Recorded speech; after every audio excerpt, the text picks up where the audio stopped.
추수감사주일은 한 해 동안 하나님의 은혜 가운데 땀 흘려 수고해서 얻은 것들에 대해 감사하는 절기죠. 많은 분들이 이 추수감사절 유래에 대해서 생각하는 바가 뭐냐면 신앙의 자유를 찾아서 미국으로 건너간 그 청교도들이 그 도착해서 첫 해에 씨를 뿌려서 얻은 그 수확물을 가지고 하나님께 감사로 드렸던 거기서 이렇게 요리한다고 생각을 하고 있습니다. 하지만 추수감사절 유래는 그보다 훨씬 더 과거로 흘러갑니다. 바로 유대인들의 3대 절기에 속한 수장절이 바로 추수감사절의 원형이라 할 수 있겠습니다. 신명기 16장 16절로 17절 말씀 같이 읽겠습니다. 시작. 너희 가운데 모든 남자는 1년에 3번 곧 무교절과 칠칠절과 초막절에 내 하나님 여호와께서 택하신 곳에서 여호와를 배웁되 빈손으로 여호와를 배웁지 말고 각 사람이 내 하나님 여호와께서 주신 복을 따라 그 힘대로 드릴지니라. 유대인들은 1년에 3번씩 모든 남자는 예루살렘에 올라가서 하나님을 뵈야 합니다. 그때가 이제 무교절, 칠칠절, 초막절이죠.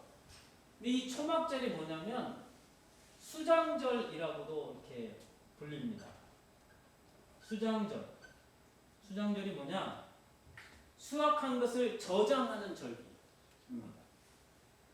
그래서 이 초막절에는 어떤 절기냐면 모든 수확을 다 끝내고 저장하기를 마치고 나서 그리고 초막을 짓습니다. 그리고 그 초막 속에서 8일 동안 지내요. 그러면서 1년 동안 수확하게 하신 하나님께 감사드리고, 또 하나는 저 옛날 조상들이 광야에서 40년을 지낼 때 하나님께서 돌봐주신 것을 기억하는 그런 절기로서 초막절을 지키게 되었습니다. 그런데 1년에 3차례 올라가면서 하나님을 뵐 때 빈손으로 여호와를 뵙지 말라고 말씀하셔요. 빈손은 뭡니까? 하나님께 예물을 드리라는 거죠. 빈손으로 오면 안 된다는 거예요. 그러면 많이 드리면 좋다는 걸까요? 그게 아니라 하나님 여호와께서 주신 복을 따라 그 힘대로 드릴지니라. 자, 여러분, 하나님이 내게 주신 복을 따라서 드리는 거예요. 그 힘대로 드리라는 거예요. 힘이 있는 사람이나 없는 사람이나 많은 사람이나 적은 사람이나 드리라는 거예요. 이 말은 뭡니까? 봉헌 예물을 드리는 데 있어서 예외가 없다라는 거예요. 누구도 예외가 없어요. 부하든지 가난하든지 하나님께 감사하는 일에는 모두가 참여해야만 한다라는 말씀입니다. 여러분, 감사를 모두 참여해야 한다? 이게 무슨 뜻일까요? 감사라는 것은 강요하고 억지로 한다고 하면 그거는 진정한 감사가 될 수 없잖아요. 감사라는 것은 뭔가 우리가 은혜를 받았을 때 마음에서 우러나서 하는 것이 진정한 감사죠. 그래서 우리가 세상에서도 감사할 일이 있는데 사람이 감사 안 하면 괜히 마음이 불편해지고 얼굴을 찡그리게 됩니다.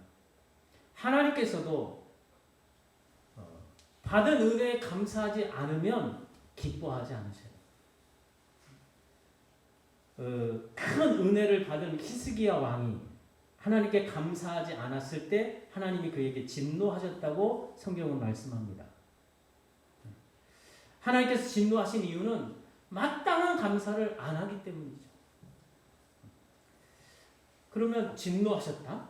그럼 감사하지 않으면 벌을 받는다는 얘기인데, 그러면 우리가 감사하지 않으면 진노를 받아 벌을 받아서 이렇게 됐다면 우리 모두 사실은 살아남을 자가 없을 것입니다.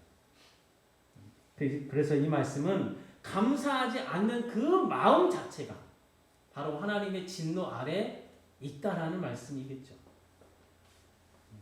감사가 없는 그 마음 상태, 그게 이미 벌을 받은 상태라는 거예요.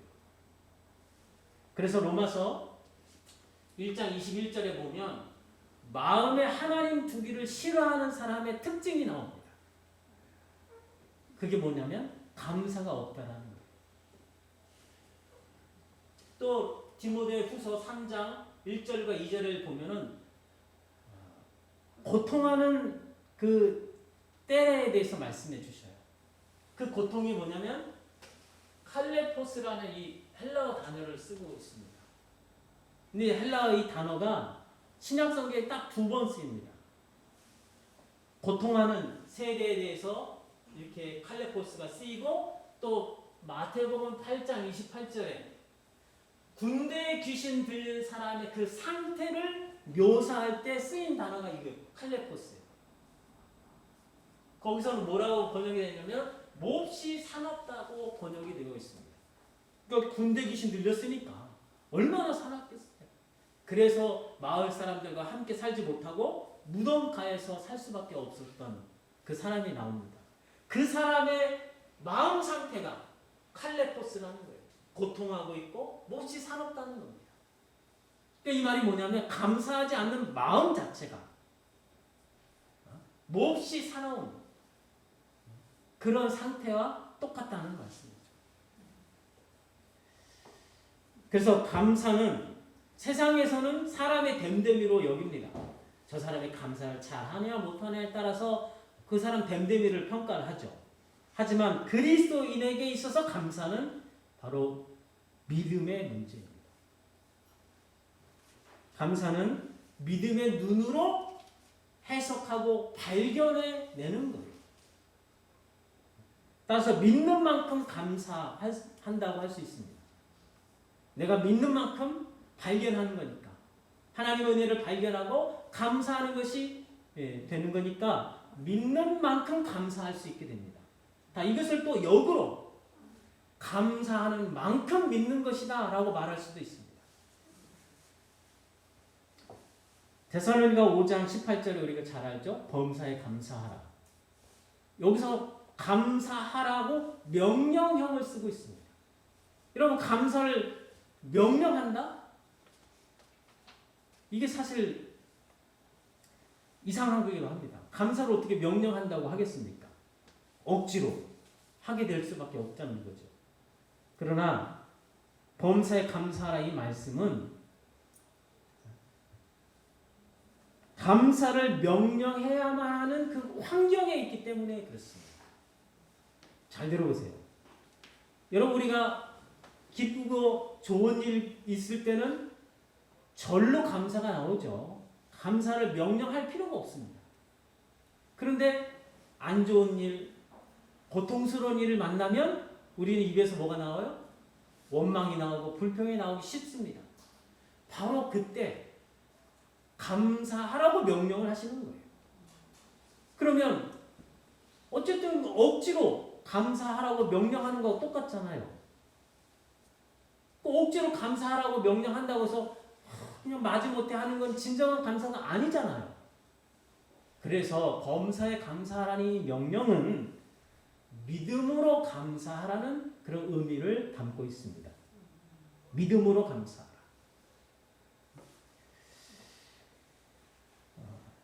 그 이유는 뭐냐면 믿는 자에게 당하는 어떤 환난, 고통스러운 일은 그것이 환난과 고통으로 끝나지 않기 때문이에요. 자, 로마서 5장 3절로 4절 말씀 같이 읽겠습니다. 시작. 우리가 환난 중에도 즐거워하나니 이는 환난은 인내를, 인내는 연단을, 연단은 소망을 이루는 줄 알미로다. 환난 중에도 우리가 즐거워할 수 있답니다. 왜? 그 이유는 뭐냐? 만들어내고 인내는 연단을 만들어내고 연단은 소망을 이루어 준다고 말씀하고 있습니다. 그러니까 신앙인에게 있어서 환난이 있고 그 환난을 우리가 인내하고 연단을 받게 되면 마침내는 소망을 이루게 된다는 거죠. 이 소망은 어떤 소망일까요? 내 소망이 아니죠.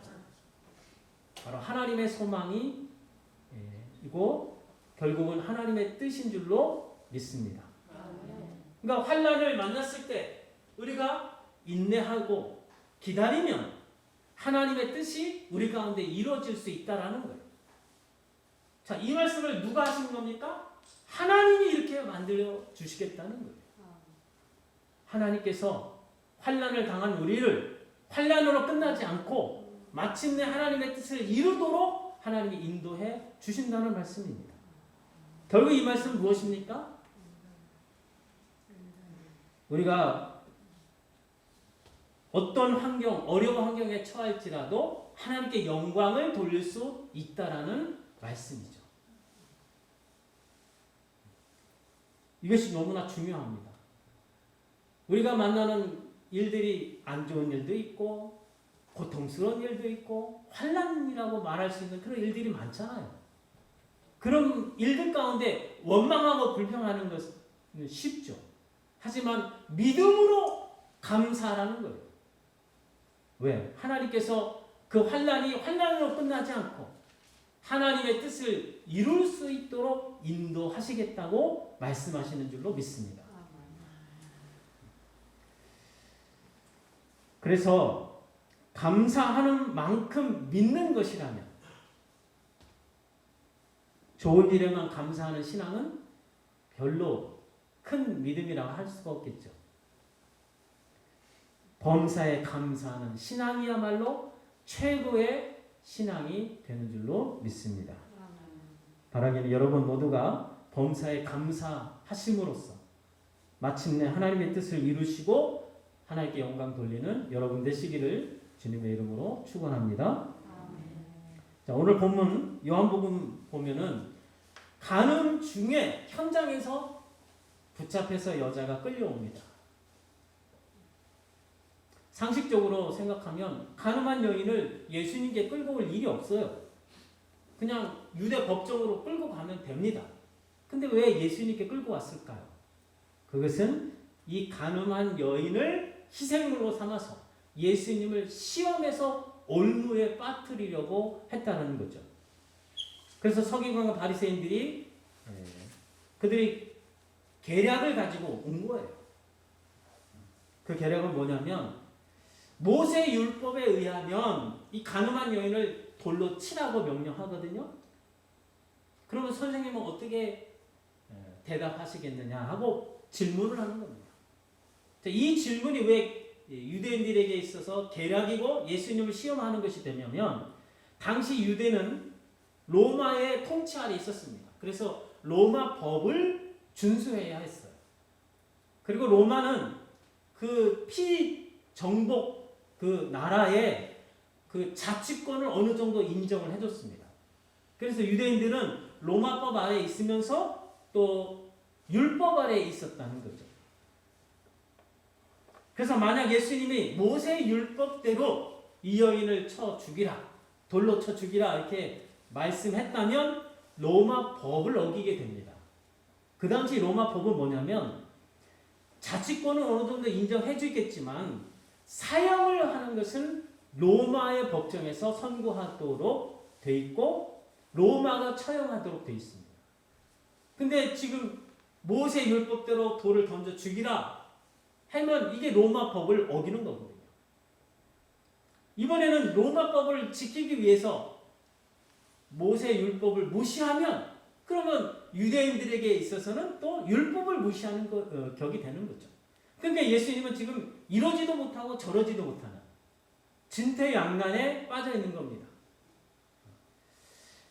참으로 교활한 사두개인들과 바리새인들의 계략이 아닐 수 없죠. 이 사람들의 모습을 보면 정확하게 사탄과 같은 모습을 하고 있습니다. 그래서 예수님이 그 당시에 사두개인과 바리새인들을 향해서 너희의 아비는 마귀니라. 이런 말씀까지 하셨죠. 그래서 실제로 이들은 마귀의 뜻을 따라서, 마귀를 따라서 지금 악한 짓을 하려고 하고 있는 것입니다. 그럼 저들이 예수님을 죽이려 한 근거가 있을 거 아니에요? 그 근거가 무엇입니까? 바로 율법이죠. 그러니까 예수님을 지금 계략에 빠뜨려서 죽이려고 하고 있어요. 근데 그 근거를 율법에 근거해서 지금 예수님을 죽이려고 하고 있다는 겁니다. 근데 서기관과 바리새인들은 누굽니까? 율법의 선생이죠. 스스로 이스라엘 백성들에게 말씀을 가르치는 선생이라고 자부하는 그런 사람들입니다. 그래서 저들은 마땅히 이 거룩하고 선한 율법을 가지고 생명을 살리고 사람을 세우는데 사용했어야 했겠죠. 그러나 저들은 그 율법을 가지고 살리기는커녕 오히려 예수님을 죽이는데 사용하고 있다는 것입니다. 이것이 바로 교권주의자들의 모습이죠. 몇 해 전에 대한민국에 우리 교단은 아니고 다른 교단인데, 다른 교단에서 총회에서 이런 결정을 하게 됩니다. 각 교회의 재정 장부 그 열람을 교인의 과반수의 찬성으로만 할 수 있다라고 이렇게 법을 만들게 돼요. 왜 이 법을 만들었을까요? 교회를 지키기 위해서 만들었다는 거예요. 그러니까 이 교회 장부를 누가 열람을 할 수 있느냐? 개인이 찾아가서 열람하겠다 하면 안 해주고 교인 과반수의 찬성이 있어야만 열람을 해주겠다는 거예요. 이 말은 뭡니까? 결국 못하게 막은 거나 다름없는 거죠. 어떻게 그 과반수를 얻을 수 있겠습니까? 여러분, 저들이 이 법을 만든 목적은 교회를 지키기 위함이라는 명분을 가지고 법을 만들었잖아요. 근데 실상은 교회를 지키기 위함이 아니라 자기들의 치부를 숨기고 자기들이 그동안 누려왔던 그 기득권을 빼앗기기 싫어서, 그러니까 기득권을 지키고자 법을 만들었다는 거죠. 이것이 바로 오늘날 교회 안에도 있다는 거예요. 교권주의자들의 모습이죠. 여러분, 교회를 지킨다는 게 뭘까요? 부끄러운 교회 장부를 지키는 것이 교회를 지키는 것입니까? 치부를 숨긴다고 교회가 지켜집니까? 아니면 교회 재정을 정직하게 또 깨끗하게 투명하게 써서 장부를 누구나 열람할 수 있도록 하는 것이 교회를 지키는 것입니까? 이것이 분별이 안 되면 그 교회는 벌써 세속화된 것이고, 그리고 사탄의 회당이 되어버렸다고 말할 수밖에 없는 것입니다. 결국 교회를 지킨다는 명분을 내세우고 있지만 실상은 자기들의 치부를 숨기고 자기들의 기득권을 지키고자 하는 교권주의자들의 그런 소행이 아닐 수 없습니다. 이 교권주의자들은 예수님의 영광, 하나님의 영광, 진리에는 관심이 없죠. 오직 자기 유익, 자기 자존심, 자기 명예만 관심이 있을 뿐입니다. 예수님 당시에 이 교권주의자들인 이 서기관과 바리새인들이 그랬다는 거예요. 그들은 자기들의 기득권을 지키기 위해서 거룩한 율법으로 예수님을 죽이는 이런 악을 행했다는 것입니다. 사람이 어쩜 이렇게 악할까? 우리는 이렇게 생각할 수 있지만 이것이 바로 인간의 모습이 아닐 수 없습니다. 그러나 오직 예수님만이 이 간음한 현장에 잡힌 그 여인을 정죄할 수 있는 권리를 가지신 분이잖아요. 다른 어떤 누구보다도 예수님은 정죄하고 심판할 권리를 가지신 분이십니다. 근데 그분이 나도 너를 정죄하지 않는다고 말씀해 주십니다. 그러면서 그 여인을 죽이기 위한 것이 아니라 오히려 살려주셨죠. 새로운 인생을 살아가도록 인도해 주셨다는 것입니다. 그럼 우리는 이렇게 물어야 됩니다. 가늠한 여인을 정죄하지 않고 아무런 벌도 내리지 않고 다시 살릴 수 있는 근거가 무엇이냐 하고 물어야 됩니다. 여러분 보세요. 하나님의 율법은 분명히 가늠한 여인을 돌로 치라고 명령하셨습니다. 그게 하나님의 공의예요.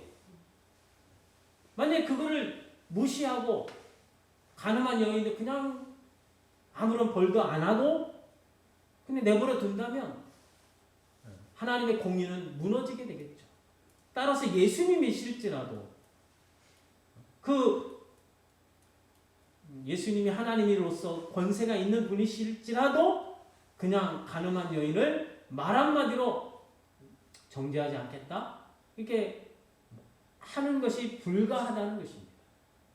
반드시 그 죄에 대한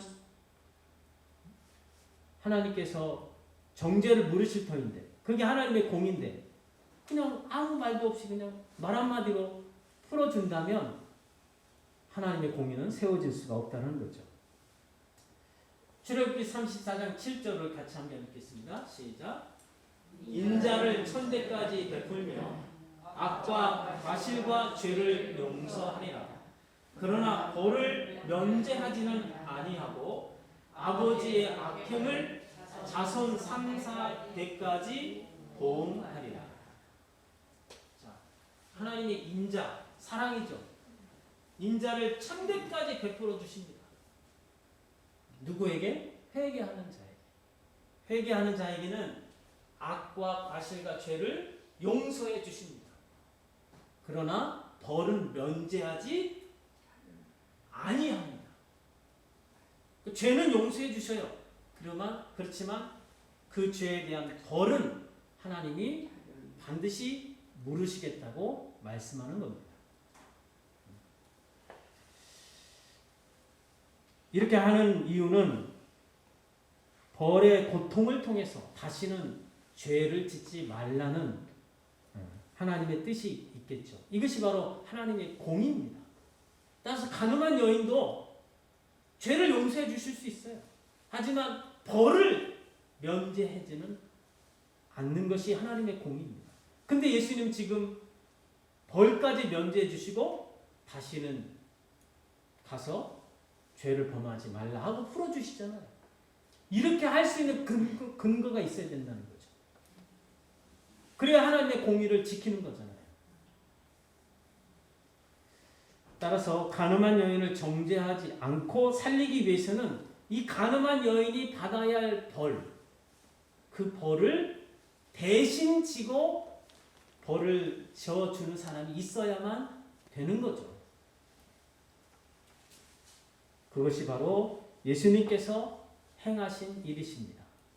예수님이 그 여인의 벌을 대신 지시고 십자가에서 피를 흘려 죽으셨기 때문에 그 여인에게 나도 너를 정죄하지 아니하노니 다시는 죄를 범하지 말라 이렇게 말씀하실 수가 있었다는 것입니다. 여러분, 이 여인만 이런 은혜를 받았습니까? 오늘 우리도 동일하게 우리가 받아야 할 죄에 대한 벌을 우리 주 예수 그리스도께서 대신 지시고 십자가에서 피를 흘려 죽으셨기 때문에 우리가 오늘 이렇게 신앙생활을 하고 있는 줄로 믿습니다. 우리도 모두 예외 없이 한 사람도 예외 없이 우리 이 은혜로 사는 자들입니다. 따라서 오늘 우리가 우리 자신을 돌아봐야 하겠습니다.